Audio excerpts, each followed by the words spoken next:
Welcome back to Bridgerton Fancast. Finally, we are a podcast created by two fangirls to discuss the hit Netflix show Bridgerton and its spin-off Queen Charlotte. I'm Michelle. I live in the States. You can find me at Musings on Instagram and Twitter. And I'm Rita. I live in England, and I'm at Annoying Rita on Instagram and Twitter. And sorry about being 2 weeks later than expected, guys. We had significant and, quite frankly, traumatic technical difficulties in the last couple weeks. So we are hopefully back with a vengeance this week. Keep your fingers crossed. Don't jinx us. Yeah, I know. Anyway, thanks for joining us. Before we start, we just wanted to announce that we have a Buy Me a Coffee page. Fanfare. Da, da, da. In the past, we have toyed with the idea of creating something like a Patreon account, but, we don't want to price people out of our amazing content. Gosh. I know. Especially with the cost of living crisis. So instead, we have this optional page for donations, and we will be using the money to cover costs of things like subscriptions, movie rentals, book purchases. These things ain't cheap. But most exciting, in my opinion, is the option to commission a podcast. If there's something you are dying for us to review, then you can commission it for the low, low price of £20, which is like $25. Which, it's amazing. Yeah. That's a steal.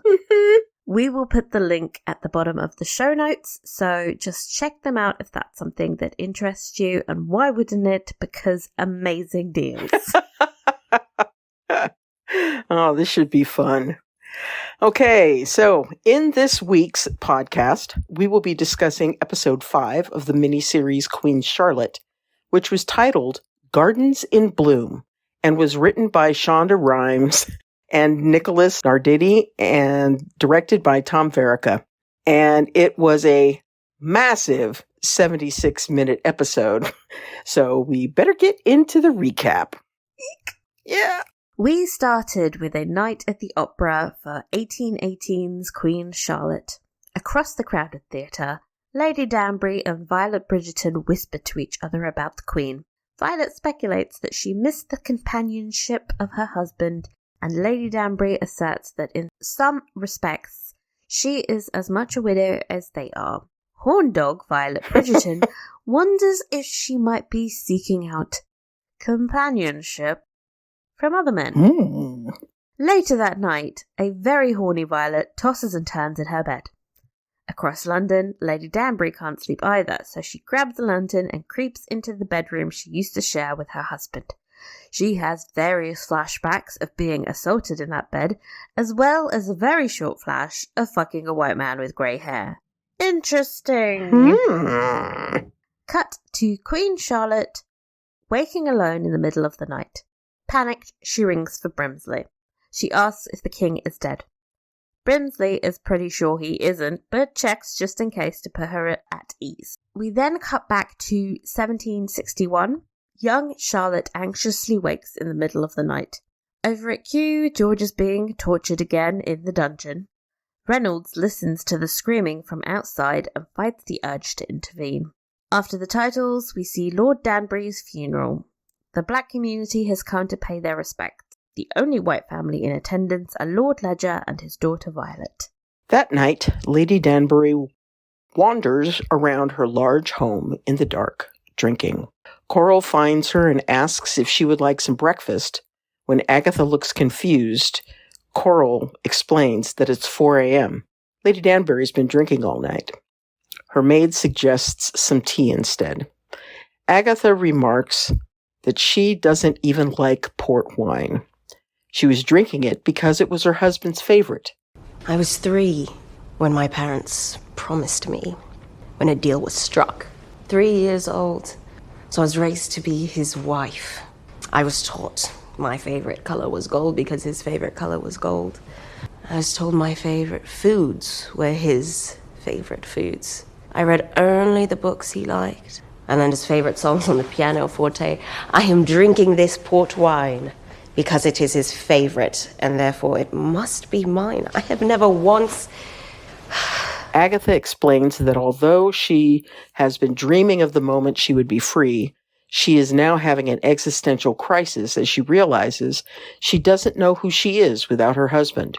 Back at Buckingham House, Charlotte is ambushed by Princess Augusta, Lord Bute, and the royal physician. They are desperate to know if she is pregnant. The doctor is pleased to announce not only is she pregnant, but she's quite far along. Huzzah!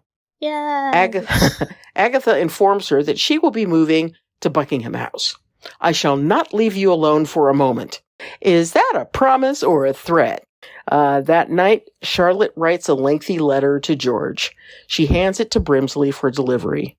Brimsley and Pom-Pom meet Reynolds the next morning. He hands over the letter in pointed silence. Reynolds tries to explain that his duty to the king would not allow him to tell him the truth, but Brimsley, unimpressed, storms off. Reynolds takes the letter to the torture dungeon. George tries to take it, but Dr. Monroe tells him that he can't have it. George begins to shake, but tells Reynolds to put it with the others. There is a significant pile of letters stacking up on George's desk. Over at the Danbury mansion, Agatha's morning is interrupted by a visit from the Smythe Smiths, the Duke of Hastings, and several other prominent families of colour. They've come to ask something that, quite frankly, she probably should have considered before. Lord Danbury was the first titled black aristocrat to pass away. He will be a test case for whether the laws of succession apply to them. Agatha has a 4-year-old son. Is he the new Lord Danbury? Agatha looks shocked to realise that they could lose absolutely everything in just one generation, and immediately gets to work searching high and low in her husband's office for the name of their solicitor. Sends him a note. Charlotte is begrudgingly sitting for a wedding portrait, and it's awkward AF because the other half of the portrait, aka her husband, is nowhere to be seen. Instead, she has to deal with Princess Augusta watching her like a hawk. When Charlotte tells the artist that he's painted her skin tone too light and asks him to fix it, Augusta interrupts and tells him to paint it even lighter. Just when you thought she was getting a redemption arc, the racism jumps back out again. Trash. That evening, Charlotte pens a letter and Brimsley peels off the wax seal to read it. Don't know about the morality of that, mate. The next morning, he meets Reynolds as usual. Are you going to let me have the letter? There is no letter. There is. There is not. I can see it in your hand. There is a letter. As I said. There is a letter, but not for the king. She's writing to Duke Adolphus. What? The Queen's brother in Germany? She is seeking the protection of her brother so she can leave England. Brimsley is confused. Is he supposed to post this? He doesn't think he should, and he asks for Reynolds' advice. Reynolds tells him to post it. Meanwhile, feeling stifled and seeking solitude, Lady Danbury goes for a walk, and despite the fact that she lives in Mayfair, suddenly ends up in the middle of the countryside, struggling with her inappropriate shoes. She happens upon a bench to rest her mangled feet when a wild Lord Ledger appears. Their properties abut, an amazing word, and she has found him mid-ramble. He advises her that if she is to continue, she will need better shoes. They make plans to ramble together tomorrow. That sounds dirty now. I know, right? Let's go for a ramble. Wow, chicka, wow, wow. Let's see. Okay, back in the future, Charlotte invites her sons, William and Edward, to tea. Also, coincidentally in attendance, Princess Victoria and Princess Adelaide. The girls curtsy and leave. When the sons ask who they are, Charlotte braces herself with a sip of tea before explaining, "You're betrothed." The boys protest, of course, but she tells them they will be married next week, and that is that. Violet and Lady Danbury attend an art exhibition, and unfortunately for the perpetually horny Violet, most of the paintings are nudes. She is distracted and flustered, so Agatha asks her what is bothering her. After much evasion, Violet eventually admits that her quote, garden is in bloom, end quote. Cringe. I know. Lady Danbury is a woman who doesn't exclusively speak in painful flower metaphors, so she finds this confusing. And who can blame her? But eventually she manages to tease out the pertinent part. Violet Bridgerton is horny. She is dangerously horny. She almost asked a footman to lie on top of her. When Lady Danbury giggles at this revelation, Violet flees in embarrassment. We then cut back to 1761 and day 2 of rambling. This time, Agatha is wearing appropriate footwear and Lord Ledger attempts to show her the ropes by pointing out all the things he notices while on these rambles. Before long, Lord Ledger is describing things like the song of the summer swallows. He's going to love the romance movement if he lives long enough to see it, and considering his age, the odds aren't good. Mm-hmm. Anyway, Agatha seems to enjoy his nonsense. Then cut back to 1818, keep up.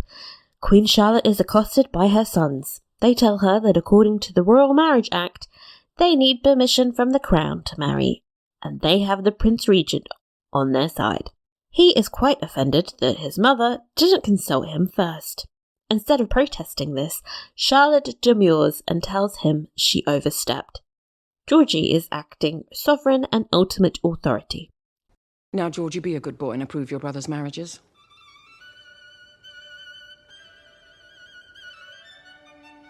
I approve.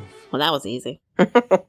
Back in the past again, Duke Adolphus clearly got his sister's letter.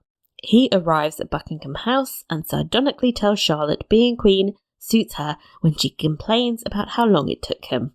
He's thrilled to realise she is pregnant. The bump is bumping. Bump, bump, bump. But less pleased when she begs him to take her home with him. He is forced to explain the very obvious. She is carrying the potential ruler of Great Britain. To leave the country now would be kidnapping and treason. This would potentially set off a war. Charlotte is like, but I wanna! Which is just not the best counter-argument I've heard. Adolphus asks if there is something seriously wrong here, and despite being given a massive opportunity to out George's madness, Charlotte insists that everything is fine. Over at Kew, George's torture continues, and the servants have started whispering. Apparently, it went on for 3 hours yesterday. Reynolds, clearly tense, yells at them to shut up. Lord Danbury and Lord Ledger are talking, and she admits that she would not put her husband in the category of things her life lacks. Lord Ledger admits to feeling similarly about his own wife. Agatha tells him she feels saddled with the burden of what it means to be a woman not tied to a man. She can't even get excited about her birthday next week. A life of embroidery and quiet tea with other widows stretches out before her. Lord Ledger tells her he is there. And when it looks like they might kiss, he pulls away and leaves. We cut back to the future where Lady Danbury looks on mournfully at the spot she used to meet Violet's dad. When we cut back to the past, my head is spinning. Lady Danbury is meeting with her husband's solicitor. He tells her that, unfortunately, the title and estate were very specifically endowed to the late Lord Danbury, and nowhere was it clarified whether these new peerages pass at all. In all likelihood, they revert to the crown. Agatha remarks that at least she has her husband's old house and money to fall back on. The solicitor makes an awkward sound, which is never a good sign. Brace yourself. He explains that Lord Danbury spent most of their fortune to support their new life. Tailors, club payments, horse, extra staff, gigantic balls, the dancing kind. It all added up, and now she is broke. When asked for advice, the solicitor tells her to either seek the kindness of a male relative or remarry. Agatha goes upstairs and screams and kicks her marital bed. Over at Buckingham House, the most awkward dinner ever. Charlotte sits morosely silent while Agatha monopolizes the conversation with Adolphus. She is trying to put a nice shiny spin on things, but the king's absence is conspicuous, and Charlotte is obviously depressed. During the after-dinner musical performance, Agatha takes pity on Charlotte and tells her that the hard part is done. She has done her duty, and she won't be forced to see George again if she doesn't want to. Well, until they need the spare for the heir. Augusta has spectacularly missed the point, and Charlotte's anguish only grows. As she walks to bed, we get a bizarrely shot but well-intended scene where Brimsley, noticing her distress, puts his arm up to touch her, but doesn't. Like I said, weird. Charlotte walks off. A minute and a half of my life I will never get back. Brimsley summons Reynolds to Buckingham House in the middle of the night. He admits he's worried about the Queen's state of mind and wonders whether she might see the King's doctor. For her mind this time. Reynolds, absolutely horrified, tells him no. Brimsley gets angry at this refusal to help, but Reynolds doesn't budge. Good on him. When he returns to Kew, Reynolds finds George is still being tortured. He manages to break into the room. They're repeatedly drowning George again. Appalled, he tries to wrestle all the goons off of him. Unfortunately, there are like 4 of those goons. I mean, one man can't handle that, so they manhandle him back outside. Back in the future, Lady Danbury meets with Violet in the same gallery as earlier, but this time it's dark and they're the only ones there. Agatha thanks her for being brave and honest with her earlier. We mothers and aunts and leaders of the ton, we spend our time endlessly matchmaking, talking of wooing, of love, of romance, but never for anyone mature enough to truly understand what any of it means. What it is to go without it. What it is to lose it. We are full of gossip and story, but as women, we are never the topics of the conversation. Lady Whistledown never writes of our hearts. We are untold stories. Yesterday, you told me something of your story, and I thank you. Considering how much Lady Whistledown writes about the Queen, that's not strictly speaking accurate, but we applaud the sentiment. Lady Danbury then shows Violet the completed wedding portrait we saw Charlotte sitting for earlier in the episode. She explains that her garden did not bloom until after her husband's death, and when it did, she nurtured it fiercely. Violet admits that never once has she considered another man until now. Agatha tells her it's all right to want that. Oh, thank God we're free of the flower metaphors. Yeah. Back in the past.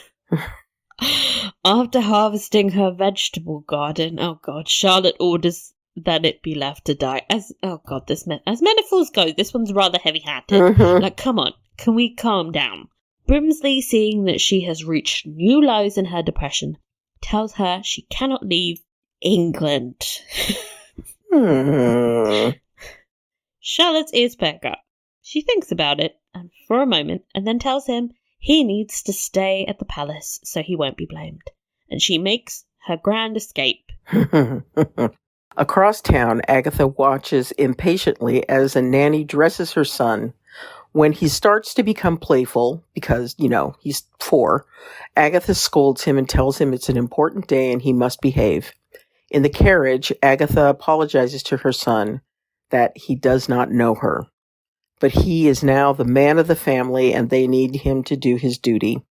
They arrive at St. James Palace and attend Princess Augusta's drawing room.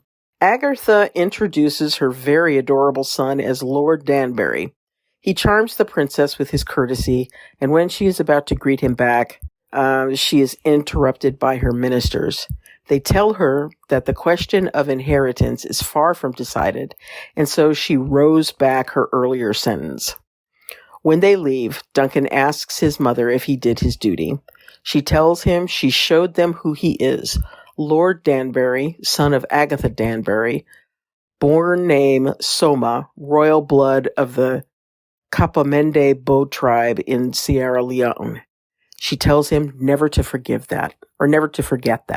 Meanwhile, Lord Ledger is making a birthday hat. His daughter Violet is very surprised to learn that it's for a friend, but he explains that this particular friend is feeling quite sad. Violet encourages him to add paper flowers. Everyone loves those. Sheesh. With these metaphors, these flower metaphors, we get it, okay?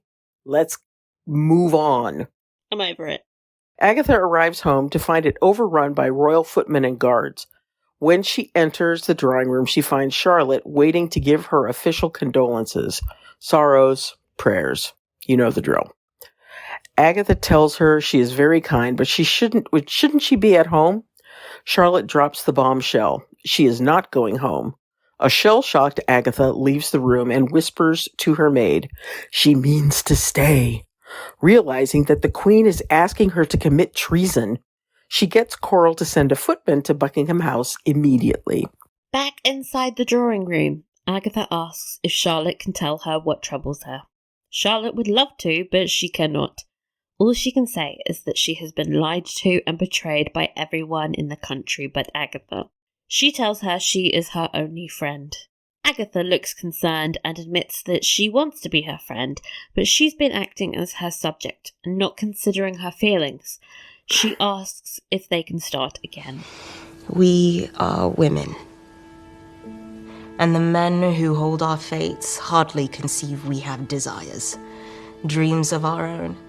If we are ever to live the lives we want, we have to make them conceive it. Our bravery, our force of will be their proof. The two hold hands. When Charlotte leaves the room, she finds her brother waiting for her. She bids goodbye to Lady Danbury, and Adolphus thanks Agatha for her discretion. Back to the future again, and it's time for a royal double wedding! Woo! The guests all mingle as they wait for the brides to arrive. William approaches his mother with nervousness and admits he's afraid he will not be able to love her. Charlotte produces an amazing pep talk where she tells him that love is not magic. You have to choose to love someone. Love is determination. You take someone in marriage and you choose to love them. You do not give yourself any other option. Because marriage is difficult, full of pains. And the life of a royal is lonely. So you grab someone and you hang on. You love and you love hard, because if you do not, you are lost. The brides enter and William smiles at his bride. I think the kids will be alright. Yeah. In the past, Charlotte enjoys a lecture on noble responsibility from her brother as she arrives home. It suddenly occurs to her that she's the queen. Bing! So she decides to use that power and hops back into her carriage and heads to Kew. When she arrives, she finds Dr. Monroe is obtrusive and doesn't want her to see the king. She insists and is shown to the dungeon where he is being burned by a hot poker. Fantastic treatment. She orders them to untie him and George stumbles into her arms in a wreck. She orders everyone out and begs George to come back to her. She places his hand on her bump and tells him she is pregnant. He finally makes eye contact and breaks out of his trance. She then goes upstairs and has Dr. Monroe removed from the grounds and tells Brimsley she will be needing her things packed. She's moving to Kew. There. Mic drop. Lady Danbury finds Lord Ledger at her door. He offers her the birthday hat he made for her. She looks pleased, but tells him that he cannot be seen. And then she lets him in and they kiss. We cut to the future. An older Lady Danbury is frantically searching around her home. We cut back to the past where Agatha and Lord Ledger are fucking on the dreaded marital bed. Agatha takes charge and climbs on top of him and begins to have her very first orgasm. Congratulations, congratulations. In the future, we cut to Lady Danbury finding and wearing the crown Lord Ledger made for her. The end. Whoosh! Huzzah! Orgasms for everyone. Yes. Okay. What was your first impression of this episode? Well, to tell the truth, this episode, I was spoiled for a little bit of this episode. And so I kind of knew what was coming, but, pardon the pun, but... Was it Lady Danbury? But I did not know that Lady Danbury and Lord Ledger were going to have a little afternoon delight. Oh gosh, that would be a great song for the end. Delight. Yes. No, because I associate that song with Anchorman now, so let's not do that to people. Okay. I thought that it was a good episode. It covered several important points, including the question about the succession of the titles that had been given to all of the black folks. And so, that. And the token Asian family. Yeah. Oh, yeah. Let's not forget them. But I think that it was confusing at times with all of the back and forths, because this episode was almost abusive in their use of that whole thing. But all in all, I enjoyed the episode. I liked the fact that it also looked at, sexuality with more mature women, and kind of what mature women, go through. It's like you don't just, shrivel up and die. You can still have those wants and desires, irregardless of what age you are. So I appreciated that they addressed that question. But anyhow, all in all, I liked it. But oof, my head, my neck, my head, my neck. Yes. How about you? I really like the subject matters that this episode dealt with. I love Lady Danbury, so delving into her past as well was like, finally. But I mean, it was a very long episode. I don't do well when episodes are long. Yeah. Yeah. My attention span went after about 50 minutes, and I was like, oh God, when will this end? And there was still another half an hour I was left. like, great. Oh dear. I just, why can't this have been 7 episodes or an 8 episode season? Yeah. They still filmed the same amount of content. Yeah. Especially since, having looked ahead to our final episode, that sucker is massive. That's a TV movie. Yeah. Yeah. So, let's kind of split this up and give us 8 episodes, please. But please.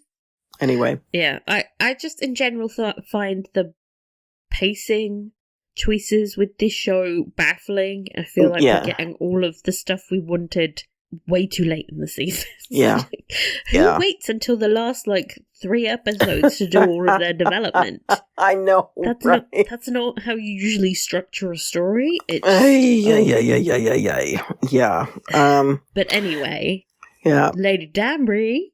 Oh. Let's talk ladies. Oh my gosh. What a frickin' triumph.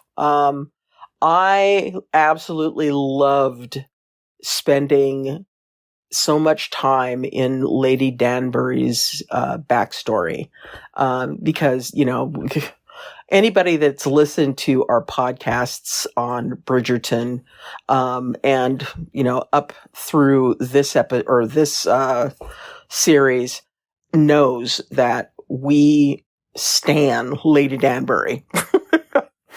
Yeah, and I would die for her. Oh. She's magnificent, and we had the opportunity to see her in moments of sadness and moments of rapture and, moments of worry and fear. And it was a tour de force. And I thought the actress playing the younger Lady Danbury did an outstanding job. Oh, the scenes with her son were amazing. Oh my gosh. They were some of my favourite of the whole season for me. Mm-hmm. A few weeks ago we got an email saying they didn't feel like the younger Lady Danbury aligned as closely with the future version we'd got as, like, with Charlotte, it's like they're the same person. Yeah. They look and act and speak the same way. Mm-hmm. And I think it's in part because Charlotte's been essentially frozen in time for a really long time, and what we got with Lady Danbury is more like she's constantly evolving and is just way more open to experiences now than she was. And I think, like, that's probably why they didn't feel like the same when we first met them. I just loved the scene where she said she doesn't know how to be like the liberated woman she's always been, like, trying to become. She's had the shackles of this awful marriage for so long that she's lost sight of what she wanted, right, what she needed from life. I think that was really powerful for me to watch. Like, I think that's a sentiment like most women have felt. And you don't necessarily need to have been through, like, death or a divorce or something. It felt like something everyone has sort of experienced before, because we're all, like, stuck in this stupid patriarchal society where our worth is determined through men. Yeah. So I really enjoyed that being expressed. It's not something that the show has really tackled before, and I think it would also be nice if maybe Violet had one of those moments where she's like, you know what, I've been defined as a wife and a mother, but what do I want and what are my needs? I would love Lady Danbury and Violet to go on adventures in the future. Yes. Like, wouldn't that be great? The two of them going traveling, like the continent. Yeah. Oh my gosh. That would be amazing. It would. Violet Bridgerton gets her groove back. Yeah, I was going to say all of the escapades that they could have. Oh my gosh. Very fun. Yes, very much so. Oh gosh. So we had some plot holes. Just a few. A few tiny little plot holes. I was once again taken out of the show because I was going, wait, what? Because Violet said that Anthony was on his honeymoon and Eloise is still in a squabble with Penelope, as if it was like 2 months after season 2. Right. Which is at complete odds with her having 2 grandchildren out of nowhere already. Like, what's going on? Michelle, where are we? I don't know. What time are we? What's happening? I don't know. It's just they're playing fast and loose with timelines and storylines, and it's just it's annoying that like they don't have someone paying attention to continuity. And I know that we have, like, bitched and complained about this within our Poldark fancasts, just, a few times. But, it doesn't seem like it would be that hard to have someone who would be like, wait, hold up, wait a minute. Isn't that what, like, writers' assistants are for? Or, like, people in the room, like, interns? One would think. Hey, excuse me. One would think, but clearly not. I just think, like, there's a real inconsistency between seasons as well, because there's stuff about Lady Danbury's backstory that is not the same. It doesn't align. Yeah. I mean, it shows that this series was really just kind of an added, hey, why don't we do this instead of something that had been, part of the plan from the very beginning. And so, it's just a kind of a clear indication that it was like, okay, we gonna capitalize on the Bridgerton thing and put this together, because Queen Charlotte has been getting a lot of positive thought and feedback from the show. Let's just do this and get a little more money. Yeah, more cashy money. We need to talk about Lady Danbury walking out of her home in Mayfair and then suddenly being in the rolling countryside. Yeah. I was like, where the fuck? What? Where the fuck is she? How far has she walked? Where she ended up? And then when Lord Ledger appeared and was like, oh, our properties are... But I was like, where? How? What's going on? Where are you? Are you sure? Is there some kind of Doctor Who thing where she's walked through? Timey-wimey, wibbly wobbly, jiggly joggly. Yes. That was so weird. Again, another moment where I was like, what am I watching? Wait, what just happened? Where is she? Yeah, see, for someone that doesn't know kind of the geography or, have that in mind, that just went completely over my head. But it makes total sense. You're aware that Mayfair is in central London. There's no way you can walk in central London where you're suddenly that much countryside. Yeah, because that was a shit ton of countryside. Yeah. Mm. I also don't know if this technically counts as a plot hole, but I'm going to put this under the category of unknown. Okay. Lady Danbury kept talking to Violet about fucking her dad. Like, what are the chances that she doesn't know Violet is Lord Ledger's daughter? She must know. I'm sure she does. Because why would she think this was the appropriate conversation to have? Well, she's not naming names. She's just saying... Make it okay. She knows in her head who she's talking about. Yeah, but she's not naming names, so it's like, I nurtured it fiercely. She's like, hey, doesn't mean... Blank gave me an orgasm. Wink, wink. Well, we actually kind of called that out when, we had the ball. Yeah, we kind of said, there may be something there. Well, clearly there was. And that's because he was horny on Maine. Like, that was... Oh, hell yeah. His eyes were on. His wife was just a serious part, she was just, yeah. I mean, not to excuse her terrible personality, but yeah, I kind of think he maybe has cheated on her a lot now. Yeah. I'm not, yeah. Mm-hmm. Not an excuse, but also, like, I don't know that I fully am on board with him, because that was too smooth. I know a player when I see one. I just happened to be at your door. Mm-hmm. Mm. Yes, with a lovely little I bet you've birthday given hat that I gave you. So many women. There are strew of birthday hats across town. So who all has a Lord Ledger birthday hat?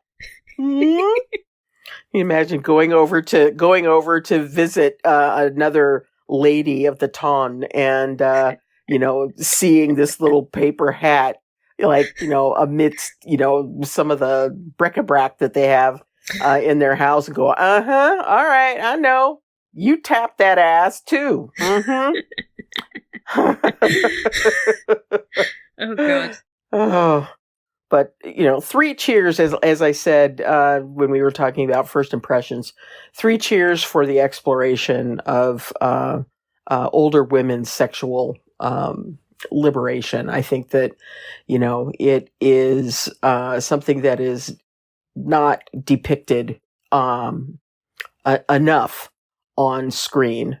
Not saying that, we gotta have this everywhere, but, it's something that I think we as women need to be able to celebrate the fact that sex doesn't have to come to a screeching halt with menopause. Oh God, yeah. It's like you age out of sex as soon as you hit 50, and it's like TV no, and film. Forget it. And as we have seen that with people saying, 50 is the new 40, or 40 is the new 30, that kind of thing. As I've aged, I've noticed that the friends that I have and, people that I see, we don't resemble what that particular age was back when we were young. So, like when I think about the ages of the Golden Girls and you realize that they were all like 50, it makes you want to die. Yeah, it really does. But it's just wonderful to be able to have something that is celebrating older women's sexuality. And it was something we discussed in season 2, where I was really pushing for Portia getting her groove back. Yes, exactly. I think it's really important that the series doesn't completely write off the love lives of the so-called matrons. Yes. And gives them full agency. And, it's such an important part of how people relate to each other as well. Yeah. Like, it's not just like erotic nonsense that you get. So it's like an important aspect of anybody's life. So it would be good to see some of that. I think what disappointed me was that it felt a little lip servicey because they talked about it so much. And then what we actually saw on screen was the younger, 20-year-old Lady Danbury. Yeah. So, it would be great if they put their money where their mouth is. Yes. Give us, Violet exploring her sexuality. That would be fantastic. Yeah. I wonder if they will do that in future Bridgerton series, now that they have raised that question. The thing is Shonda has no involvement with the writing for Bridgerton, so it's like she might raise it as a thing that they should maybe explore, but I don't know how connected these seasons are. We're going to have to... I think maybe they were shooting this show while they were writing season 3, so it's like, I don't know how much overlap there is. It's like, it's not clear to me. Well, I think we have to also watch the finale because I'm wondering if anything will overlap. Yeah. Let us wait. Well, we're going to be getting into it soon. Rita says, oh God, no. Just take it in chunks. Anyway, I think it's time for Rita's Unnecessary Historical Context Corner. Woohoo! Ooh, thanks for the intro. That was really peppy. Don't know if anybody else is peppy, but anyway. The royal marriage race of 1818. Yes, so after the death of the Prince Regent's only daughter in 1817, the royal family just really went into a full body panic trying to secure an heir for the crown. As we all know, the regent was married but estranged from his wife, and his younger brother, Friedrich, who was next in line to the throne, was married but also estranged from his wife. They made a reference to that in one of the earlier episodes. So after those two came William, aka Jim Broadbent in the Young Victoria. My sweet prince. Yes. He married Princess Adelaide, who we saw in this episode, in July 1818, and his younger brother, Prince Adolphus, was sent to Germany to scout out the available Protestant princesses for a bride. He came up with Princess Augusta, but her father declined the match. Instead, he married Princess Adelaide. Their marriage, which lasted almost 20 years until his death, was a happy one, as evidenced by the fact that he didn't have a mistress. Miraculous. Yes. They had 4 children, but none of them survived past infancy, hence Queen Victoria. Yes. Now, remember Prince Adolphus?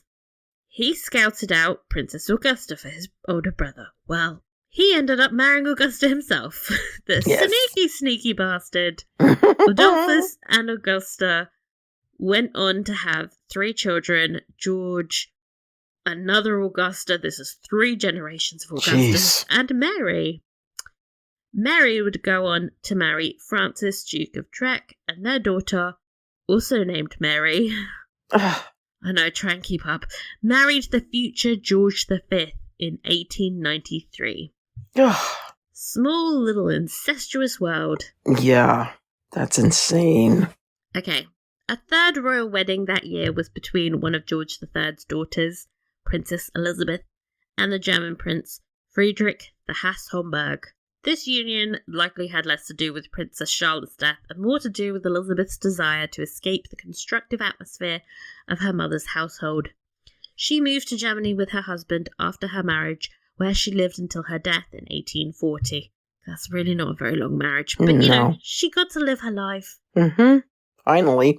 The last and most significant match was of George III's 4th son, Edward, Duke of Kent. He married Princess Victoria of Saxe-Coburg, July 11th, 1818, at Kew Palace with his brother William. They had 1 child, Princess Victoria of Kent. You might have heard of her. Became Queen Victoria. Yep. He was 51 years old at the time of her birth. Crazy. The Duke took great pride in his daughter, telling his friends to look on her well, for she would be Queen of the United Kingdom. He took ill and died in January 1820, when his daughter was just 8 months old. That's so sad. His widow raised their daughter by herself until 1837, at which point she succeeded her uncle, later William IV, as Queen Victoria at the age of 18. And that is The Young Victoria. You should watch that. It's a really good movie. We love it. Do. It's wonderful. Also mentioned, and I think this is where the real tea lies, is in the Royal Marriages Act of 1772. You might be aware that the members of the royal family are required to ask the permission of the monarch to marry. In the absence of that consent, the marriage would be invalid. Well, this law dates back to the Royal Marriages Act of 1772. The act was proposed by George himself as a direct result of the marriage in 1771 of his brother, Prince Henry, Duke of Cumberland, to the commoner, Anne Horton. You can't be marrying commoners. No.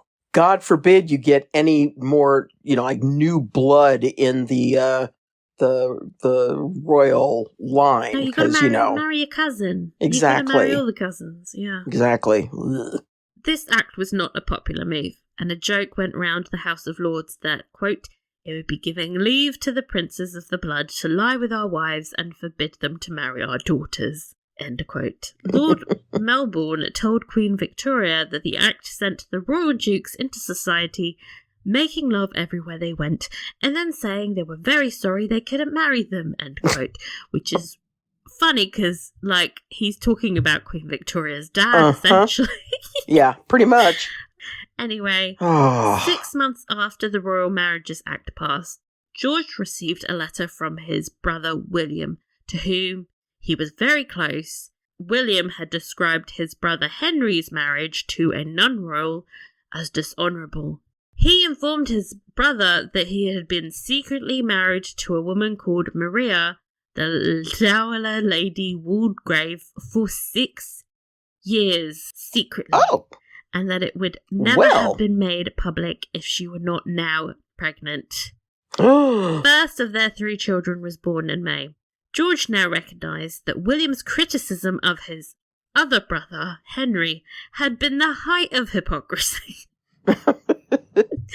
And as much as he loved him, he could hardly treat him less harshly than he had Henry, so he cut him from court and never saw him again. # family drama. Oh my God. But good grief. That is some family drama. I do love the idea of being like, how could he do that to you, George? What a dishonorable marriage. And then be like, 6 months later, oh, by the way, I've been married for 6 years. Oops. I told you there was tea and it's scalding hot. These royals, seriously. they're messy. Yes. My God. That's crazy. Oh, okay. Well, let's talk a little bit about storylines. We had the Charlotte-Augusta power struggle, which we haven't talked about so far in this podcast. That was crazy, man. I'm moving in here. I'm not letting you out of my sight. Would be like, okay, I'm jumping off the building. Oh my God. I really wish we'd got more scenes with these two because yeah, I'm somewhat confused sometimes. I get the impression that following getting yelled at last week, Augusta thinks Charlotte is now repulsed by George, which, to be fair, seemed like it when she was yelling. Yes. And that's why. And, who knows? That may have been, the way she felt after, giving birth to her children, just not wanting to be anywhere near her husband unless she absolutely had to get the spare. But not in real life. In real life, she had like an actual love match with the dad. So I'm just putting that out there. But who knows on the show? There we go. Yeah. So we don't know that history. Yeah. But the show history, if we want to call it that. Quite history. Yes, quote unquote history. But it was madness. Do we know whether or not that actually happened? I don't think so. The thing is, they've introduced the badness to way earlier than it happened in real life. Like, it was 4 years into their marriage at that point where he had his first episode. So at that point, she was very much in love and they had a much stronger connection. And it wasn't like they've been keeping this from her like they have on the show. Yeah. Where it's very much like a fucking conspiracy theory. Hello. Ugh. Okay, Charlotte and Lady Danbury. That I have to say. I think we need to talk about the colorism first, actually. Yes, yeah. Let's not bounce past that. Gloss over the colorism. Oh God, that was infuriating. Again, this is one of those scenes that confused the shit out of me because there's been the one pushing for the great experiment and that agenda, and if she's trying to secure a legacy through this child that is going to be biracial, why would she try and literally whitewash that? It's confusing to me. Yeah, it really is. They're also acting like all of this can be undone in a generation, and I mean, obviously possible. Just look at the Reconstruction era in America. But it was reprehensible. But I feel like this is different to that situation though, because there's going to be a biracial heir on the fucking throne. It is a different situation. They're going to have a lot of power.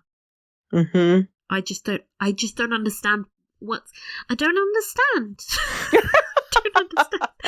What her agenda is. I wish I could understand what Augusta actually wants. Yeah. And what she's pushing for, and how is trying to make Charlotte look white gonna help anybody. Also, she's got a fucking afro in that picture. That'd be kind of hard to explain. You'll be like, oh, she's white, but what's with the fucking hair? Appropriation! Oh my Lord. I don't know. I just feel like the show, explain yourself. What is Augusta's endgame here? Because I feel like they're making it up on the spot, it seems like, when she's like, excuse me, you little Lord Danbury, I really like you. Oh wait, no, I hate you. We haven't decided about that yet. Yeah, it's like she's she's thinking to herself, okay, I know that my son, the king, is crazy. So we have to find someone to marry him. And, there are none of the white potential candidates would be willing to marry and put up with, this son that has his moments. So, let's go pursue the black one. And then we'll just kind of pretend like she wasn't who she was. And, we'll make up the story because, it's just, that's a very short term. I don't feel like anybody that is in that position thinks in such short-term increments. Yeah. They're always pursuing like 100-year legacy, right, of like establishing their dynasty. Mm-hmm. So I find it quite confusing because it's like you're pursuing having this biracial. Yeah, it's like you know that she's black, right? So that any child that she that she gives birth to is also going to be black and white. So it's not like it's gonna go away. Yeah, it's weird. It's like they think they could just like pull the rug out of all of the black aristocrats as well, and it's like, excuse me. Yeah. What do you think is going to happen when little baby George comes to the throne? He's going to be like, what the fuck? Oh, God, seriously, man. It's just. These are the things I think about while watching the episode instead of like enjoying it. I'm just like, what is going on? This doesn't make sense. Oh, God. Well, yeah, it's just kind of nuts. But, Don't it's like, think about it too hard. It's like, all right, I'm going to play along with this craziness. Right. Okay. So. Charlotte, Lady Danbury. Oh, I loved their scene together. I loved all of their scenes together. I mean, loved the scene of them at Lady Danbury's house where, they are kind of almost basically reintroducing themselves. I loved that. Yeah, I just thought that was so lovely. And it really does help to define the relationship that they have in later years. Oh yeah. Yeah. So I just loved it. Yeah. I remember like a few weeks ago you sent me this Instagram reel of an interview of Golda, and she was describing the show about this friendship between these two black women. Mm-hmm. And how powerful that was. And I remember watching it thinking, wait, are they even friends? Like, questioning that to myself, because previously we've only really seen Lady Danbury as someone who, like, not using Charlotte necessarily, but she has really prioritized her own survival over Charlotte's emotions. And I liked that scene because it really reflected how I had felt. So yeah. Like, are they really friends? And then Lady Danbury acknowledges that, like, I wasn't crazy. Yes, they hadn't really been friends. They had had moments where I think they connected, but I think overall the social hierarchy had really got in the way of them just connecting as people. Yeah. And I liked her saying, like, I haven't been treating you like a person. I feel like we finally got a scene where they were like listening to each other and being there for each other. And I think, Agatha's really been towing the party line and getting Charlotte to do what's best for society. And it was finally time for Charlotte to do what was best for herself. Like what made her happy. And it was good for Agatha. Like that was a good thing for Agatha to hear as well. It's like as she's giving Charlotte this advice, it's like, I should start doing this as well. I should practice what I preach. Yeah. And it was really like wholesome and nice just to be like, hey, we're going to go out and do what makes us happy. It's going to be, and that they have a support network that I think has lasted their whole life. Yes. Agree. Even though sometimes Lady Danbury looks kind of nervous to say, hey, stop being crazy, please, about Lady Whistledown. Sometimes Lady Danbury is just like, you need to stop, girl. Yeah, so you need to just, focus on something other than this gossip rag and, lead. Let's find you a hobby. Yeah. Yeah. Do something. No, I just love those two, and I can't get enough of them. Which is probably what a lot of people said, and one of the reasons why we have this series. So, Charlotte and George, we obviously didn't see a whole lot of them this episode, but the moments that we did see them towards the end were just tragic and heartbreaking. It was horrible what was happening to him, under Dr. Monroe's treatment, quote unquote. I called it. I told you he was a sadist. But red hot pokers and all that kind of craziness. What the actual it was fuck? Standard practice. It was fine.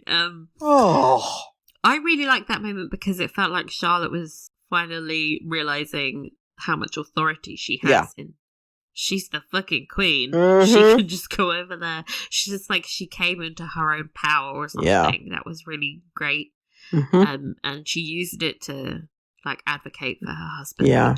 Which is emoji. Yes.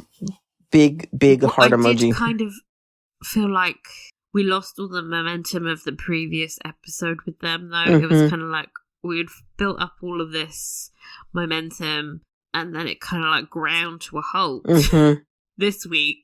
So that they could do the Lady Danbury storyline, which was fantastic. Don't get me wrong. Mm-hmm.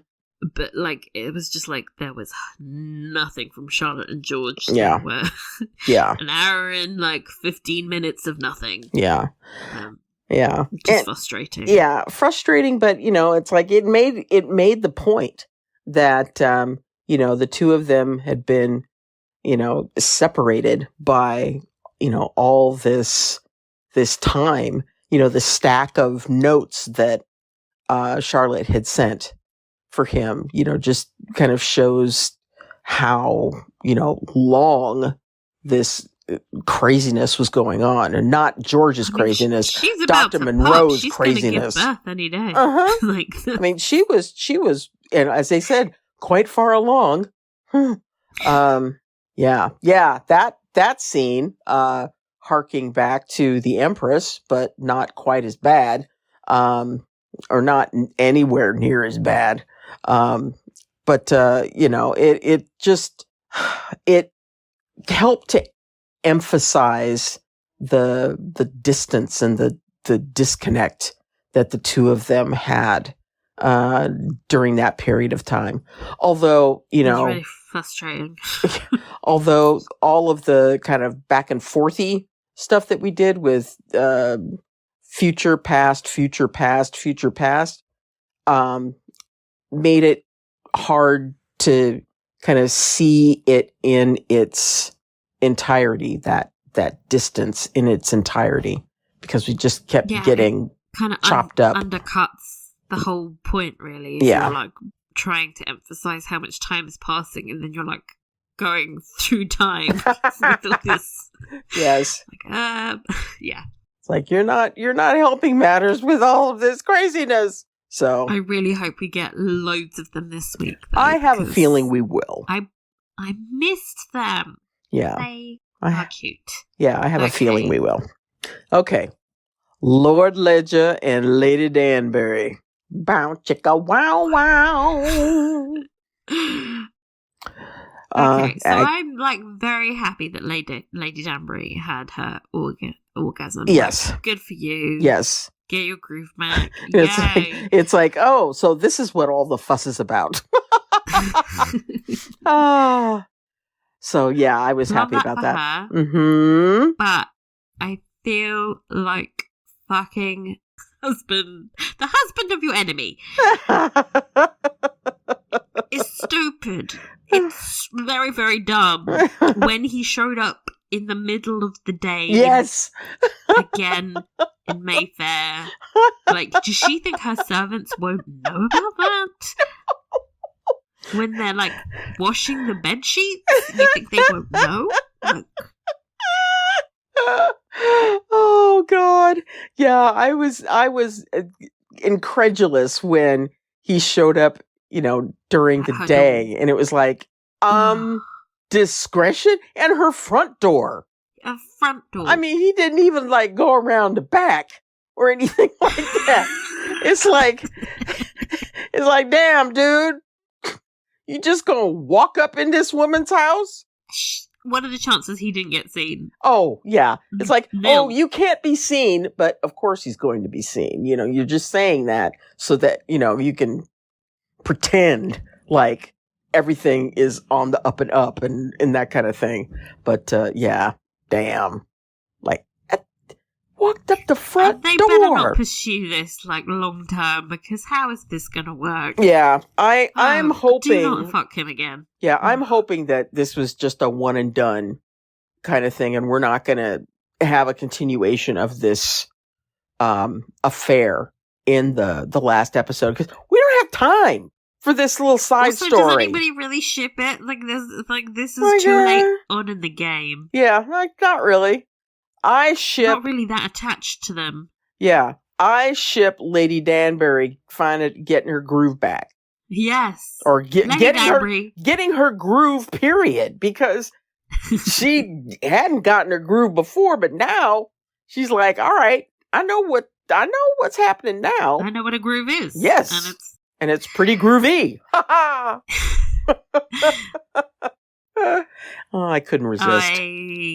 Also, again, this is all tainted to me, knowing that Lady Danbury and Violet are friends. I'm just like, I just keep, because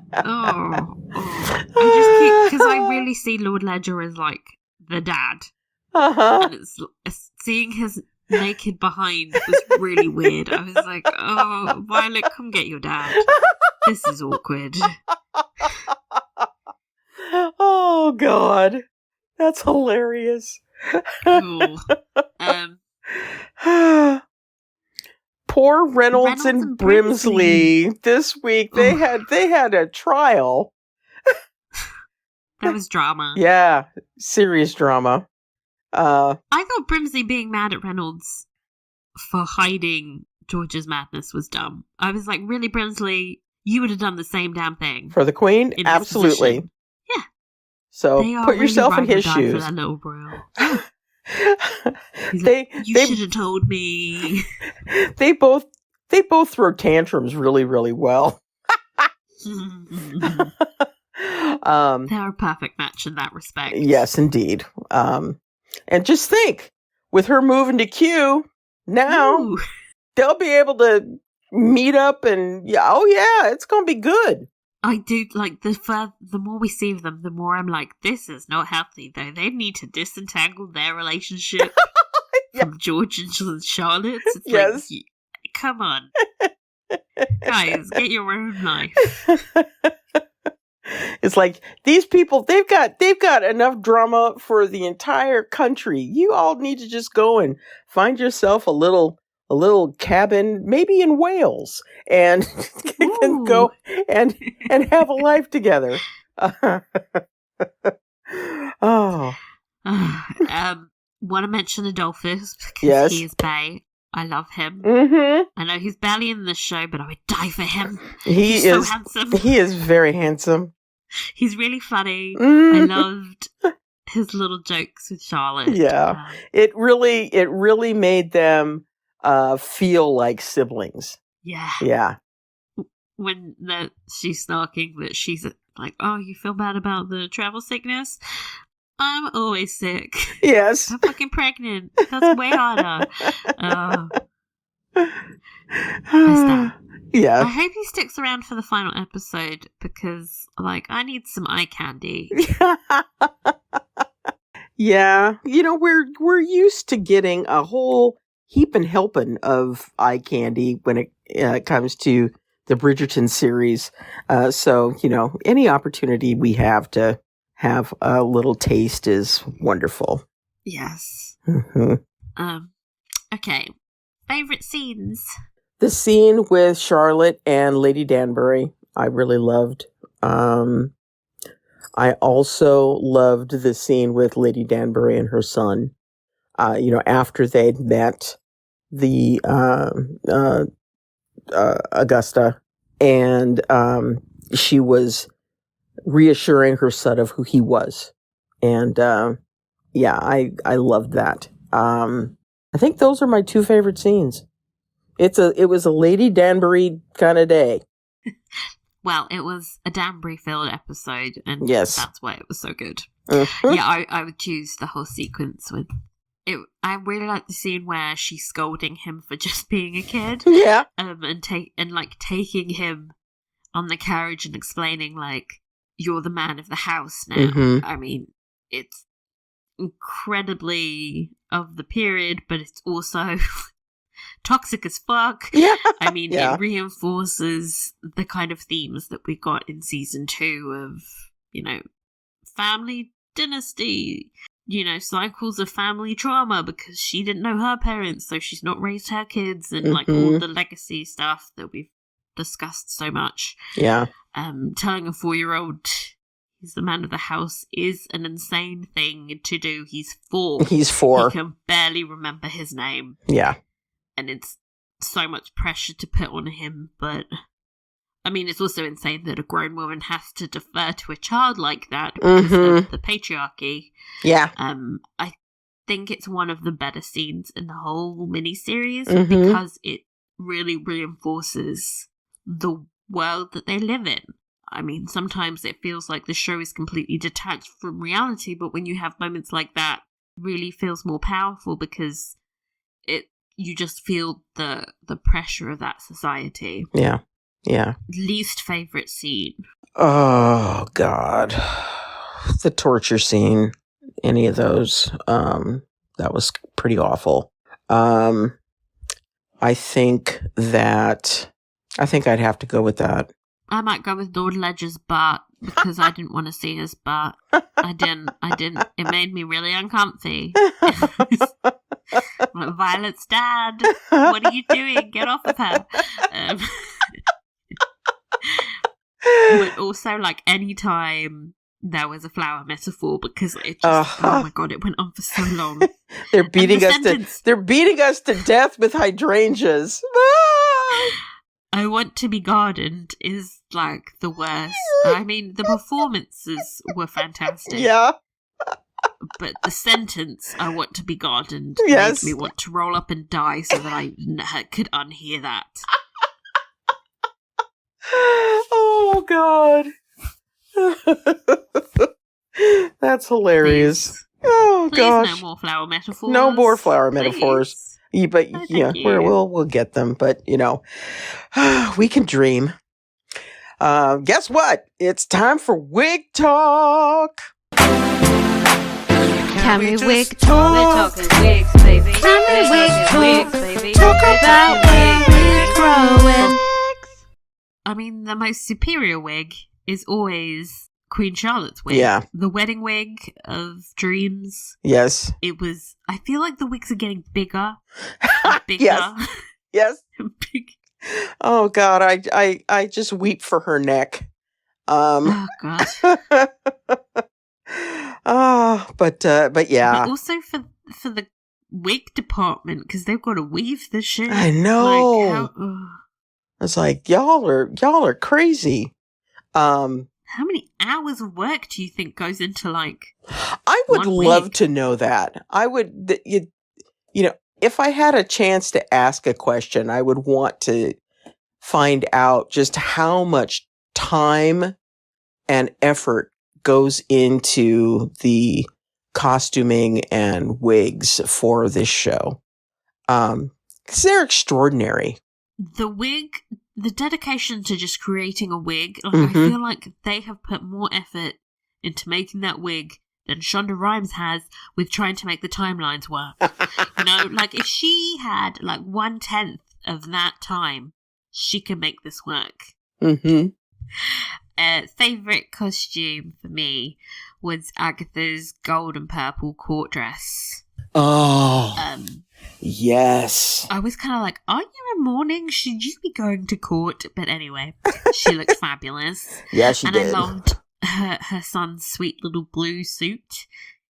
It was giving me Sergeant Pepper's Lonely Hearts vibes.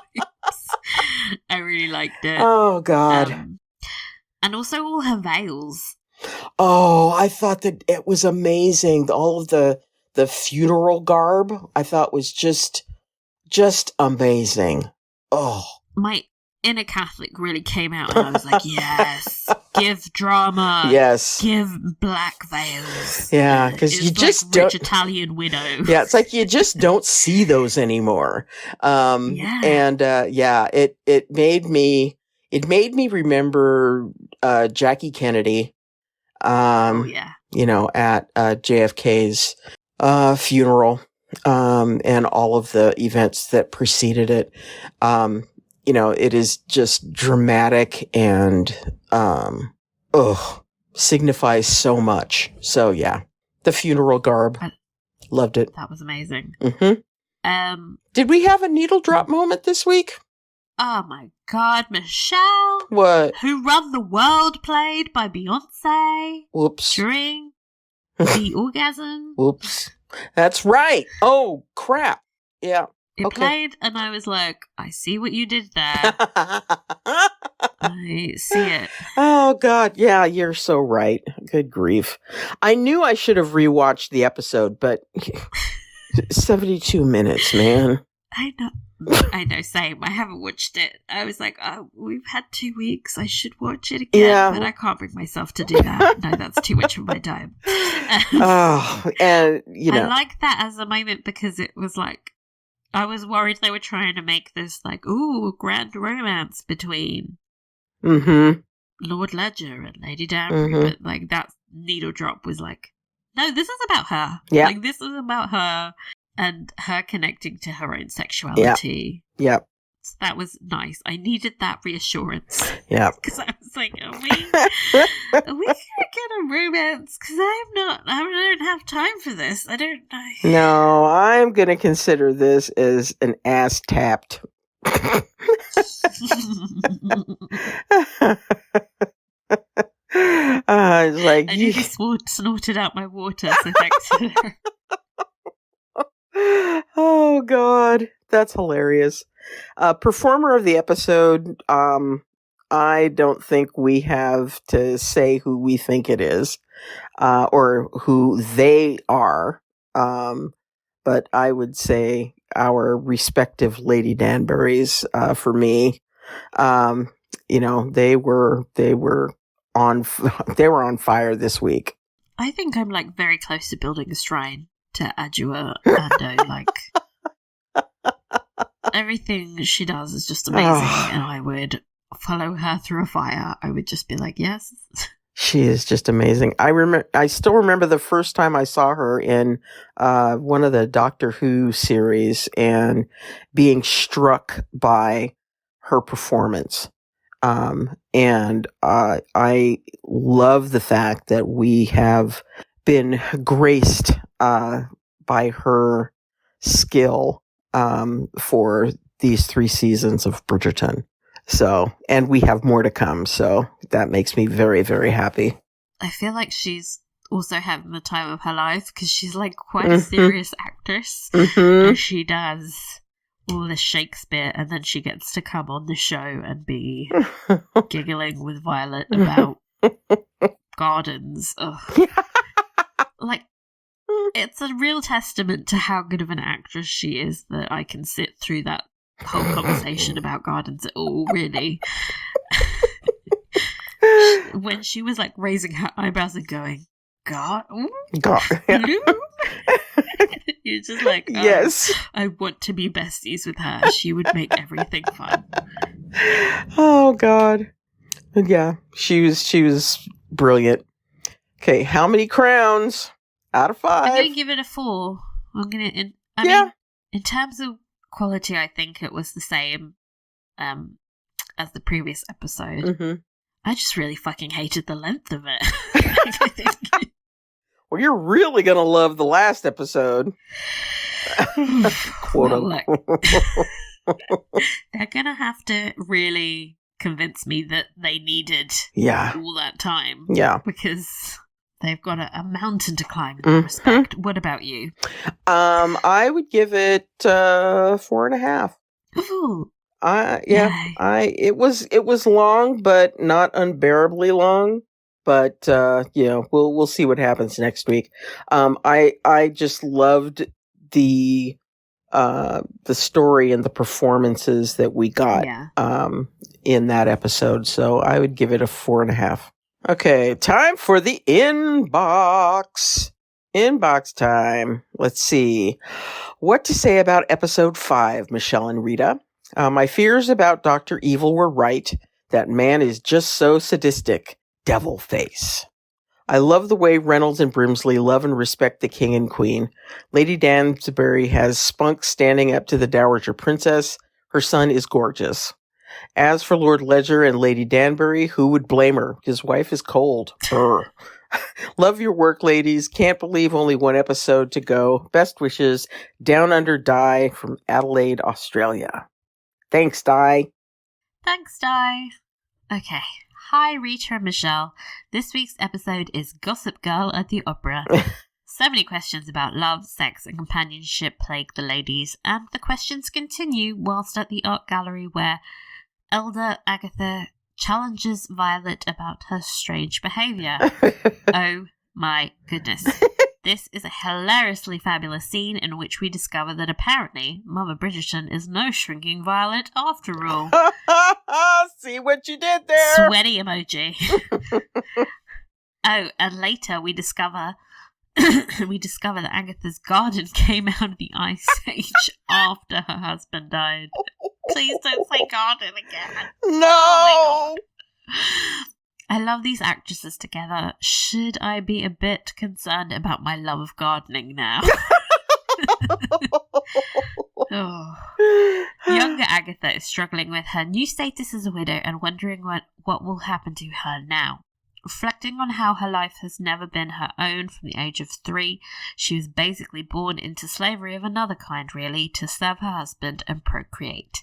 Then, literally 2 days after the husband's funeral, the rest of the new lords and ladies turn up demanding to know what will happen to their titles once they die. Good Lord, will poor Agatha's politicking never end? This great experiment really doesn't have all the hallmarks of good design. No aims, no methods, and certainly potentially spurious results. Sorry, I'll stop the science nerding now.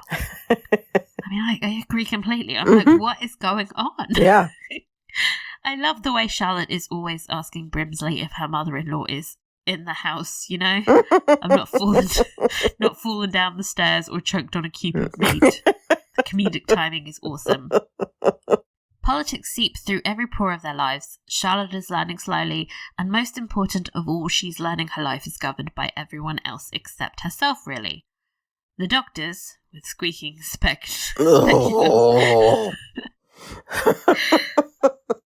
the Prime Minister and the government. Augusta and the adoring public. She realizes she has no autonomy at all, and she hasn't a single real friend. It appears that she is now struggling, and perhaps her spirit is breaking. Brimsley's beautiful gesture of willing her through with his invisible hand of support propels her to keep moving forward, but slowly and tentatively. Side note. Am I the only one that hated that? I thought that was dumb. What was that silent hand doing? It was.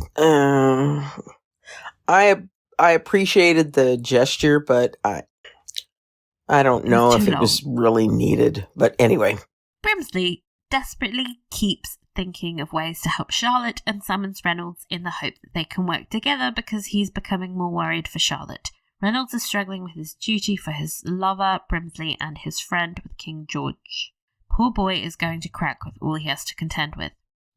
Our girl Charlotte eventually regains her determination to be a real queen after forging a new start with a visit to Agatha's house, but she cannot become the queen she wants to be without the king, and off she goes to save him and expels the nasty Dr. Monroe and his dubious methods.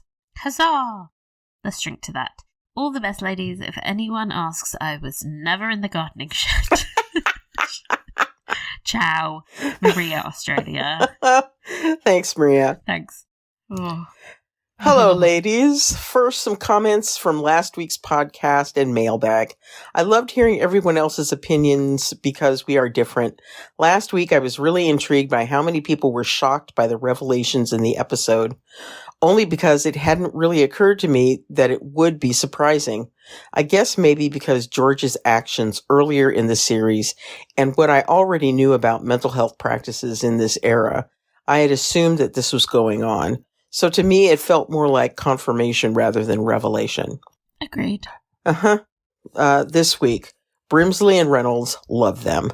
I just wish we were getting a little more communication and romance. I liked Brimsley giving the cold shoulder and then making some attempts to be a team with Reynolds. Each one is trying to protect and care for their respective monarch. There's a nice parallel here of Brimsley and Charlotte being one entity and trying to get their partners to open up, and Reynolds and George being one entity and trying not to burden their loved ones with their secrets. I like that observation. I find Brimsley and Reynolds' dilemmas very believable. I feel more sympathy for them for being caught between their duties and their own feelings than I do for Charlotte and George. Charlotte and George are the ones that have control over both sets of relationships here, even though they don't realize it, and Brimsley and Reynolds' future happiness is really at their mercy. I'm not sure why Reynolds is still being so tight-lipped, though, when Brimsley witnessed George's last episode. Plus, pretty much the entire Q Palace staff knows what's going on, so it's not much of a secret anymore. The servants outside in the yard can hear him screaming for hours, and they're talking about it, for crying out loud. And on that note, if George is in some deep, dark bowels of the palace being treated, how are those footmen on the front steps of the palace hearing him? Q is a big place. There's no way the sound is carrying that far.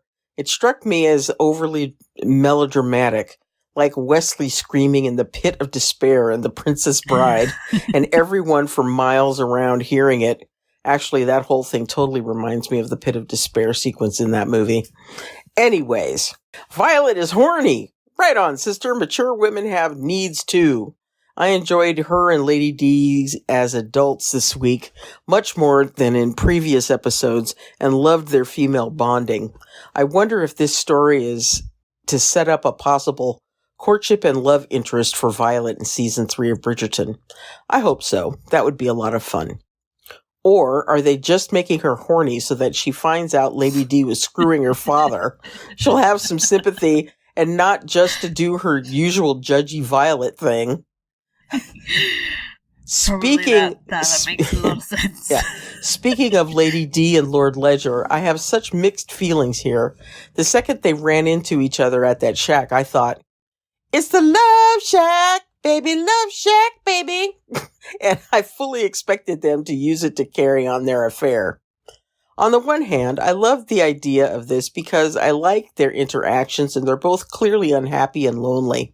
On the other, it's Violet's father, and he's married. Yeah. So it's not a great plan. I mean, it was clear from the start that he didn't have a happy marriage. The fact that they only have one kid indicates that they are not setting the sheets on fire in the Ledger bedroom. But even if his wife didn't care that he was sleeping around, he and Agatha can never really be together in this situation.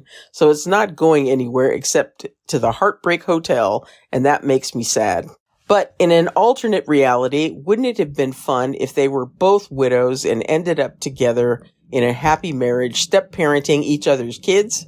Agatha, I think her reactions in this one to the death of Lord Beetlejuice are much more realistic and more nuanced than they were in the previous episode. And I really like that. Once she finished dancing a jig on his grave, the reality set in. Oh, God. Random thoughts. The second Agatha awkwardly said it was her birthday, I thought, oh, here comes a paper hat. Yeah, you could see that coming a mile away. When Lord Ledger, they really shoehorned that in awkwardly as well. I know. Why would you mention your birthday right now? That's not natural. When Lord Ledger meets her at the door before they have sex, where are all her servants? Every other time she was leaving on her own in this episode, her maid was trailing after her, nagging her, and there were servants standing around all over the place. Did they know she was getting a booty call and made themselves scarce? Agatha's son is adorable, but if the future scenes are anything to judge by, she doesn't become much of a mother despite her fancy speech. Yeah. Loved Brimsley telling Charlotte's brother off, and I think her brother was actually pleased to have someone looking out for her. Did you see the little spark between Agatha and Charlotte's brother? Will there be a love triangle coming? Ooh. That would be fun. Yeah. That Lady Bits quote unquote, that Lady Bits examination the doctor gave Charlotte and his instruments of medical torture seemed at least as awful as anything George is going through. Overall, I really enjoyed the parallels and dynamics between Brimsley, Reynolds, George, and Charlotte. There are a lot of things I'm not sold on in this show, but that's the thing that keeps me most interested. But I'm kind of glad the series is almost over, because it feels like it's dragging a bit. This is from our friend Tara. Thank you, Tara. Thank you, Tara. I mean, if it feels like it's dragging now, just wait until you're 1.5 hours into the episode. Yeah. Next week. Anyway. Hello, ladies. I had to rewatch this episode. It was okay, but it had too many time jumps. Preach. I love Lady Danbury. But did we really have to see her have sex with Lord Ledger on her bed that she was repeatedly assaulted on? Maybe that was her way of dealing with the trauma. They could have had sex somewhere else. I laughed when Violet was talking about her garden in bloom. I liked how older Lady Danbury said she had her garden bloomed after the death of Beetlejuice, but was discreet and didn't tell Violet it was her death that bloomed her garden. Cry emoji. I feel unclean just saying that out loud. I realised when this episode that they were trying to tell so many different stories: young and old Lady Danbury, Violet Bridgerton, George, Charlotte's adult children. It's too much for 6 episodes. Preach. Love that Brinsley is always supportive of Charlotte. I was hoping he put his hand on her shoulder when she was upset, but to me it was a sign that he will always have her back. Just from a distance. A respectful also, distance. Lady Danbury's son Dominic was so adorable and confident when he met Augusta. I felt bad he cared more about the nanny than either of his parents. Yeah. Can't wait for your recap, Delia. Thanks, Delia. Thanks, Delia. Also, how awesome was his nanny? I really liked her. Yeah, I did was very too. affectionate with him. I was like, oh, thank God he has someone. Yes, definitely. Hi, girls. Morgana here. Episode 5 for me was a big wish come true. Having Lady Danbury, Lady Bridgerton, and Queen Charlotte in their older versions with more screen time and being the protagonists of a series was a dream come true. And I am actually using the adjective old because I don't find this word problematic or a curse, but something that should be more valued, as with age comes richer experience and historical arcs. Anyway, I always watched Bridgerton. Wish they had more screen time. And in this world of fandom, especially when the second season came out, I heard a lot of horrible comments about the screen time given to them. But what stuck with me the most was one I saw about Lady Featherington in episode 6 when she and Jack are flirting. I can't believe this is the sex I'm going to watch. I didn't come here to see old people having sex. Oh, that pissed me off because first, since when do older people not have sex? Since when is Lady Featherington elderly? Why don't older people on the show get more scenes?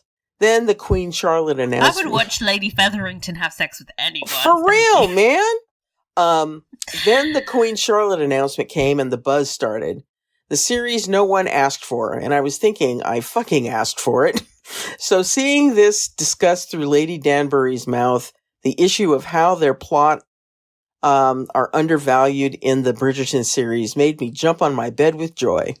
They are making the point. They are taking out the subtle and putting in the spotlight. Of course, I wanted them all to have more screen time in their older selves than their younger selves in Queen Charlotte, but I accepted what I received. Another theme that Can I just intervene and say that absolutely. Isn't it funny that to make them more relevant, we have to see them as younger? I know, right? Instead of having a spin-off where they're just slightly older women living their lives, it's we have to show you when they were young and interesting so that you can appreciate them when they're older. I mean, when you put it in that context, this is also bullshit. Yes. But anyway, continue. Yes. Another theme that this episode made me reflect on was how they have these three badass women, but that as mothers, they have a lot of flaws. It's like the male characters in the Bridgerton books. They are all sexist and abusive in different ways. And then each reader chooses which type of sexism and abuse they can't stand and which one you give a pass. In the case of the three ladies, it's which type of maternal negligence you give a pass on and which one you condemn. And in this case, it depends on the type of mother the viewer has. I don't think any of them are good mothers. No. I'm equally judgmental about all of them. I would choose none of them. Yep. I'll take the nanny. Yeah. Let's see. Note, motherhood in that century and for that class was quite different than it is today. Example of historical customs of the time for the aristocracy. The women didn't breastfeed. They had wet nurses. Women did not do practical care. They had nannies for that. Generally, there was a floor on the house where the children were confined, the nursery. In the countryside, the children would move to the wet nurse's house until they were 2 years old. And usually after early childhood, children went to boarding school. That was normal. That was being a good mother. Even because motherhood was compulsory during this period, in the sense that you had to have it. It wasn't much a choice. So coming back to the types of mother absence, Violet and Anthony's unnoticed neglect, her trauma with her husband's death is so great that she seems to erase those first years from her memory. In the first season and in the middle of the second season, she really believes that Anthony is a fucking boy, literally, that he likes to fuck around because he doesn't want to marry. Just when he decides to take a steady mistress, she intervenes and nags him to end for a proper betrothal. Much smarter than letting him have 10 kids with his mistress than trying to marry him off like the queen does. True. Anyway, she takes long for realized he really likes to fuck around, but this isn't the reason for him not to marry for love. He really needs to draw trauma from his forehead for her to understand. Speaking of the queen, her negligence comes from present abandonment. She is there, but she is not, which sucks for her kids, who end up having their parents physically present, but not emotionally. The father for an illness and the mother for the constant escape from reality that she cannot deal with. The queen literally knows more about Lady Whistledown than her children. Oh, shade!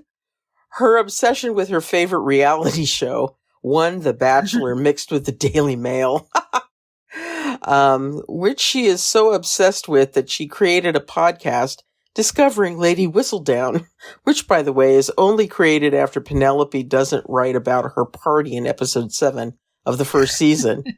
Anyway, she knows nothing about her children, although they are always together.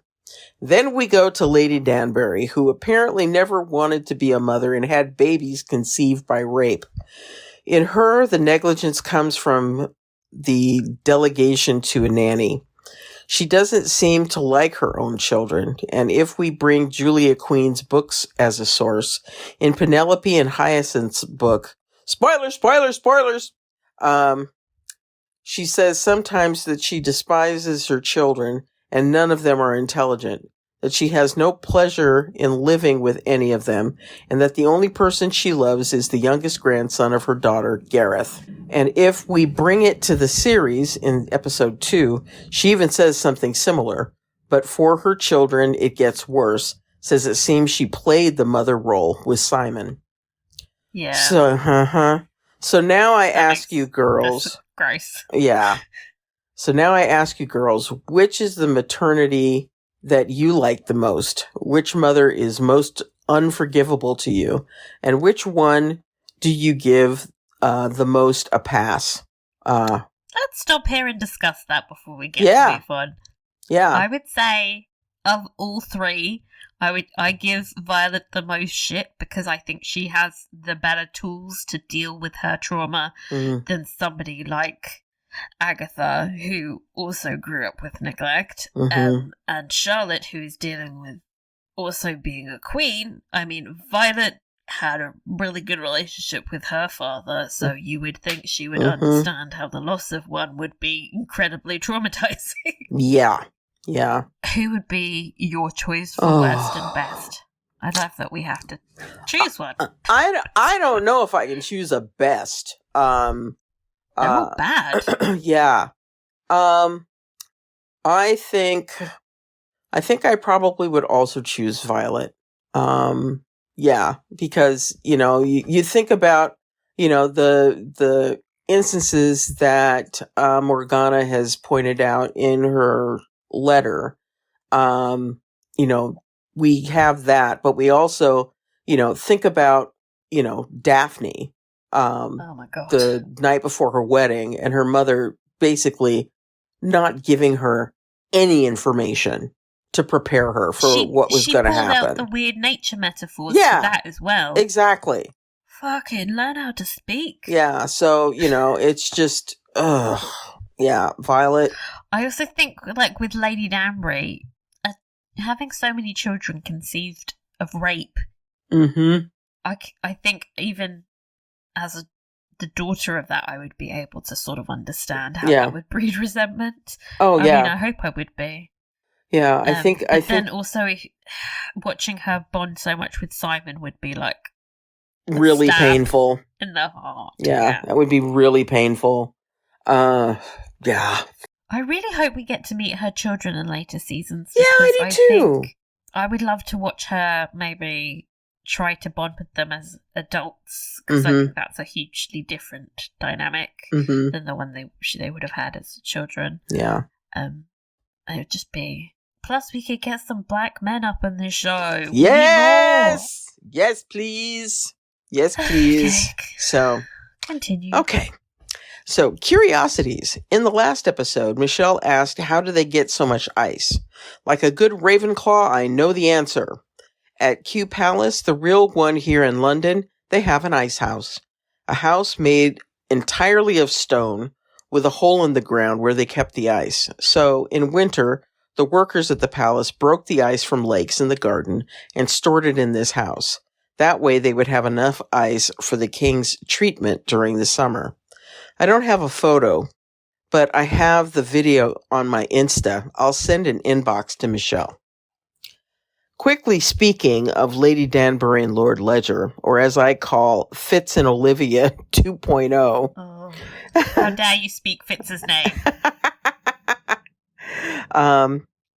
That look he gave her at the funeral, the way it was directed, I saw the scandal couple in front of me, and then it was just waiting to happen.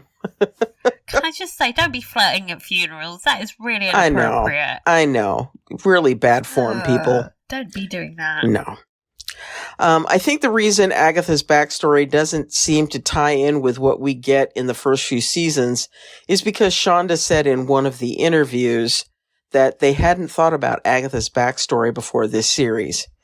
even more thinking that the Queen Charlotte series was a request from one of the owners of Netflix because his mother-in-law, name given at the end of the first episode, was a big fan of Queen Charlotte, and he asked, quote unquote, if Shonda would be interested in doing a prequel one with her story, which goes to show that even Shonda Rhimes does jobs just to please her boss. But the mother-in-law of the head of Netflix died before seeing the series finished. I think that's it, girls. Sorry for the long email, but I didn't write in previous episodes to give credit for this one. Have a lovely week, girls. Morgana. Thanks, Morgana. Oh, God, I wish I didn't know that about Shonda Rhimes making this show just because somebody was like, please. I know, right? That's not a good reason to make anything. No. Sorry. No. Anyway, hi, ladies. You guys are crushing it with your Queen Charlotte podcast so far. I'm back working in the office so I can listen at work instead of when I'm walking my dogs. I'm pretty sure my co-workers think I'm crazy because I will randomly say something like, I'm joining in your conversations. Facepalm emoji, laughing emoji. Is there a Bridgerton support group I should join? Lol, JK. I'm excited to hear what you guys think about this episode. I thought the use of Beyonce's Run the World was appropriate for this one because this is where I could see the characters of Queen Charlotte and Lady Danbury starting to really develop their friendship and use their powers. They're definitely transitioning into the Regency era characters we know. Also, Mae Thomas was fantastic. I enjoyed her character development this episode as she starts to examine who Lady Danbury is without Lord Danbury.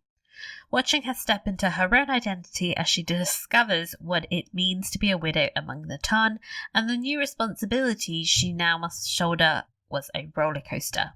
But I loved seeing her have a little bit of happiness at the end of the episode.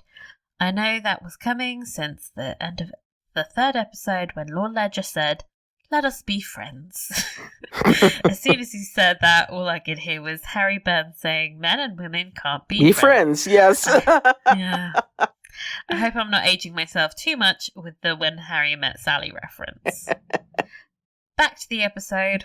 I was blown away by India's performance in this episode. Her emotional range was so engaging, from the sadness she portrays when Charlotte has been abandoned by George, to the humour when she tells Adolphus that she will have him beheaded, to the power she displays when she rescues George, all while being very pregnant. I love that Charlotte is George's knight in shining armour. It was some very powerful imagery. Random side note, I enjoyed your mini segment on trepidation in your last episode. I was an anthropology major with a focus on archaeology, and I've never heard of anyone talking about it outside of that context. I remembered examining casts of prehistoric trepidated skulls in one of my classes. Oh my god. Crazy. Most had growth marks, meaning the person survived after the procedure, which I always thought was amazing. FYI, another major reason for trepidation was the reduced swelling in the brain, usually as the result of a fall or other injury. This is from Jennifer Hunter. And Thank you. Jennifer, and oh my god, you've held a trepidated skull. Is it weird that I would love to do that? Like, oh my god.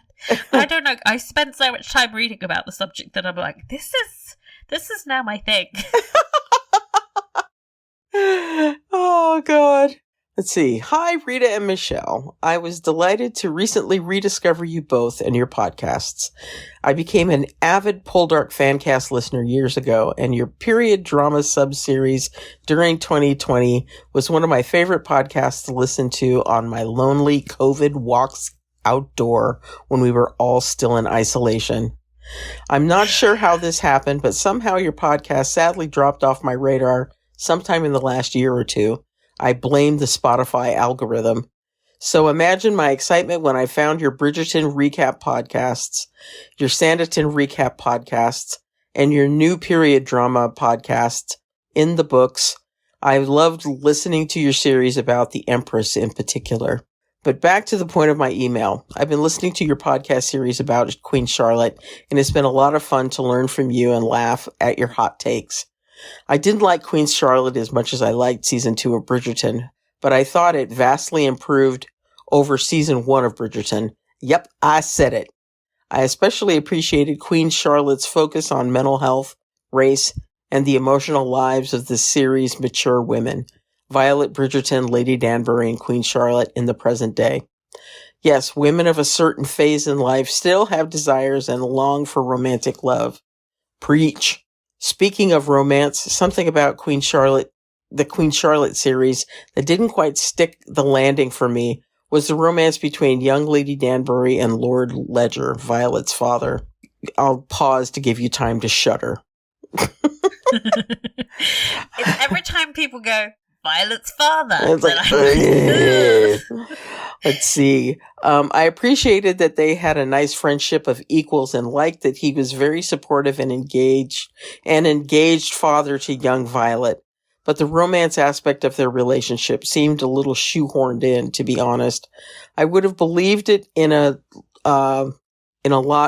would have believed in it a lot more as a viewer if they had more screen time together, and built up that love connection more before they hopped in bed together. Instead, their love affair seemed to be over as soon as it had begun, and I was left feeling a bit let down. Maybe they did have more scenes together that got left on the editing table, but I suppose we'll never know. I'd love to hear your take on their romance. Thank you for all that you do with your various podcasts. You two do feel like friends, and it's wonderful to virtually nerd out alongside you each week. Keep up the great work and take good care. I'll try not to let your podcasts fall off my radar this time. Sincerely, Catherine from Oregon. Thank you. Aww. Glad you found us again. You better not lose us. No. We have amazing hot takes. Yes. Like, no more Lord Ledger butts, please. Let's see. Okay, episode 6. Description. Brace yourself for nothing. I know. Charlotte demands a declaration from George ahead of the future king's arrival. Lady Danbury and Princess Augusta cross swords over the great experiment. Okay, well, we could have told you that was gonna happen. It's not like they're telling us anything that we're not expecting, you know? This is stuff that's already really been happening. I know, right? Oy. But I am excited to see, like, let's hash out the great experiment. Yeah. Princess Augusta, show your workings. What are you trying to achieve? Exactly. It's not clear. We don't know what's going on. Yeah. It's very wishy-washy. Yeah, we need answers, damn it. There's not, the stakes aren't that high because we know Lady Danbury keeps her title. Mm-hmm. So it's like... True that. It's like... So I am wondering what all they're going to give us in this, what is it? Is it an hour and a half episode? Oh, it's 1 hour 26. Okay, so it's close to an hour and a half. That's too long of an episode. I might do what I did with K-dramas when they were really long and just watch 45 minutes. Yeah, watch watch it in next chunks. 45 minutes. Yeah, watch it in chunks. Yeah. Oh, man. Otherwise, I would just end up whining the whole of the the next podcast, being like, "It was too long. I needed to pee the whole time." Oh, God. Yeah. I want to make a prediction. Okay. I feel bad saying it, and I'm not completely sure it's going to happen, but I think George might die. I do too. There's too many "is he dead yet" scenes for him not to die. It's like, not Schrodinger's, like Chekhov's "did he die yet?" Yeah. You know, you're waiting for it to go off. Yeah. Do you think that we will see the older King George before he dies? Yeah. Yeah. I think they have to, really. Yeah. I hope we get more older King George just generally because, I mean, they've got such an amazing actor. He has barely been on the previous 2 seasons. And seriously. He's not been on the show at all yet. Yeah. So I feel like this is his time to shine. Yes. He gets a wonderful death scene, and that will be great. I don't want to cry. I don't want to cry. I think we better just make sure we've got tissues handy because, we're both a bit sappy. Yeah. Damn my emotions. Oh, man. If he doesn't die, should we come back and complain that he didn't die? Like, he should have died. Oh, God. Oh, Lord. Hopefully we won't wind up doing that because it is definitely what we would do. He doesn't die. That sounds like us. Yes, it does. Absolutely. Okay. Okay, guys. Well, that is enough from us today. Y'all got a lot from us today. We will see you next week where we will be discussing the finale. Until then, follow us on social media. We are In the Books Network on Instagram and Twitter. Email at inthebooks network. Well, not the at. Okay, you can send us an email at inthebooksnetwork@gmail.com and we will read you out on the show. Please remember to subscribe, rate, and review because it really helps us reach a larger audience. Thank you guys so much for listening, and we will see you soon. Bye. Bye.